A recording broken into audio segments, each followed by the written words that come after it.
JSR9 news కి స్వాగతం. పెనుగు నుంచి పోలు GSR ఫంక్షన్ హాల్ నందు తెలుగుదేశం పార్టీ ఆధ్వర్యంలో ఏర్పాటు చేసిన ఈనాడు గ్రూప్ సంస్థ అధినేత చెరుకూరి రామోజీరావు గారి సంతాప సభ కార్యక్రమాల్లో పాల్గొని చిత్రపటానికి పూలమాలలు వేసి ఘన నివాళులర్పించారు. శాసనసభ్యులు శ్రీరామ్ రాజగోపాల్ తాతయ్య.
సంతాప సభను వచ్చిన రోజు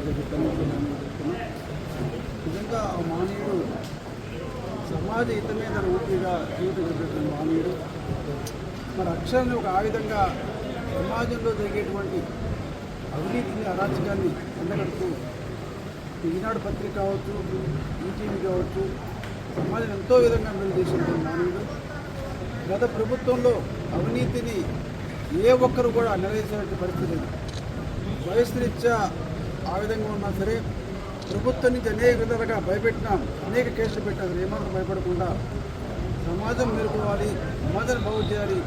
ఆంధ్రప్రదేశ్లో ప్రజలు ఇబ్బంది పడుతూ ఉన్నారు, ప్రజలు మేలు జరగాలంటే ఈరోజు నిజంగా ఎన్డీఏ కూటమి రావాలంటే ఈనాడు పత్రికలు రాసినటువంటి వాస్తవాలు ప్రజలందరూ కూడా చదువుకొని ప్రతి ఒక్కరు ఆలోచించి ఎన్డీఏ కూటమి ఏర్పడటంలో వారి యొక్క సహకారం నిజంగా ఆనాడు ప్రభుత్వం మీద వ్యతిరేకత కాదు, ఆ రోజు ప్రభుత్వం యొక్క ప్రజా వ్యతిరేక విధానాలు ఏదైతే ఉన్నాయో దాన్ని నిలదీశారు తప్ప పక్షపాతి మాత్రం కాదు. ఇటువంటి ఆ రోజు తెలుగుదేశం ప్రభుత్వం అధికారున్నప్పుడు కూడా ఏ తప్పిదాలు జరిగితే తప్పకుండా ప్రజలకు తెలియజేసేవారు. ఆ విధంగా మరి గొప్ప ఆదర్శప్రాయుడు, వారి యొక్క ఆత్మ శాంతి కలగాలని చెప్పి